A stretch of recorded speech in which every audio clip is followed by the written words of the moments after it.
In an unjust society, silence is a crime.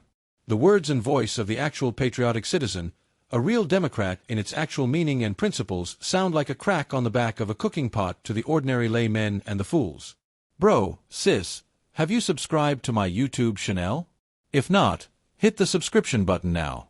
Do well to follow me on all social media platforms. You will be the first to receive my updates once you followed and subscribed to Stand Up for What Is Right. Forgive my being blunt, honest and factual. I wish I have another word for a fool. I would have used such a word in this context, but honestly, I don't. Who is a fool, brother and sisters? Any person who you think behaves or speaks in a way that lacks intelligence or good judgment, that is a direct opposite of wise, as a noun. An idiot could serve as a synonym for a fool. Therefore, any person, group of people or population who could allow themselves to be deceived multiple times are fools or idiots. Before I continue, I know that whenever Nigerians hear messages read aloud with automated voice, all that come to their mid is that such messages are not true nor facts. That is so sad and unfortunate for those still thinking in that direction in 2025. Artificial intelligence actually makes everything easy, just like the swap buggy, the planter and other farm machineries saved manpower in farming. My name is Mr. Benjamin Chinedu. I decided to use automated voice to read this message aloud to save time and energy. I write them myself. My sources are not far-fetched. They are our everyday political and social businesses.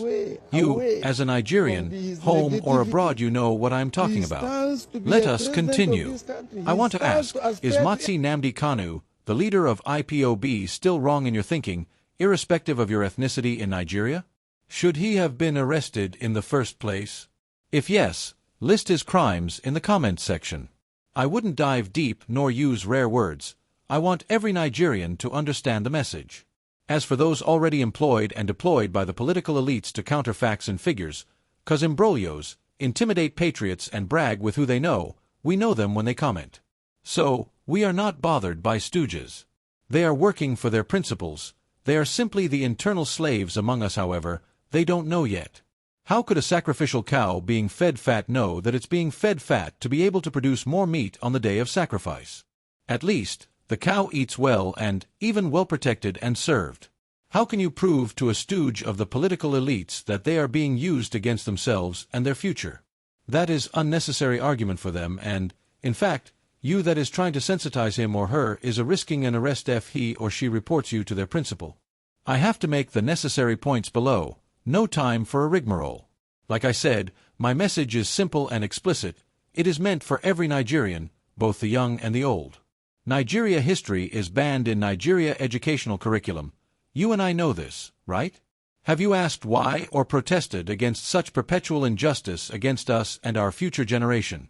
History is a guide to prevent future ugly consequences of the past from the present and future. So, it is very true that they want to envelope us in captivity in our own country. What did we hear about the cause of January 15th revolution in 1966? Did they tell us what Nziagwa's intelligence found out and quickly hurried to preempt it on January 15th, 1966? What did the former military dictator, Ibrahim Badamasi Babangida, confessed in his new book? Well, inasmuch he said just little, the real cause of January 15th revolution remains an untellable history and, they assumed it's a taboo for the future Nigerians to know that history, therefore, they sponsored propaganda even up till today. The Nigeria-Biafra Civil War followed in attempt to ethnically clean up the Igbos. What exactly did they do? The former military dictator, Yakubu Gowon, said, and I quote but in my own words, 3 months is enough to wipe out the entire Igbos from Nigeria or at least, reduce them to a microscopic few hence, politically incapacitated and politically invincible, we wouldn't go further. What is the political structure of Nigeria since after independence of Nigeria? Independence, in quote, for a reason. How did jihad came to Nigeria? Who brought it and, for what reason? Have we as Nigeria as agreed to be called, an Islamic state or is the federal constitution upholds a particular religion against the others? These are the major reasons the political elites of northern extraction who believed they own Nigeria banned history from our educational curriculum. We celebrate historians and run to them for important historical facts.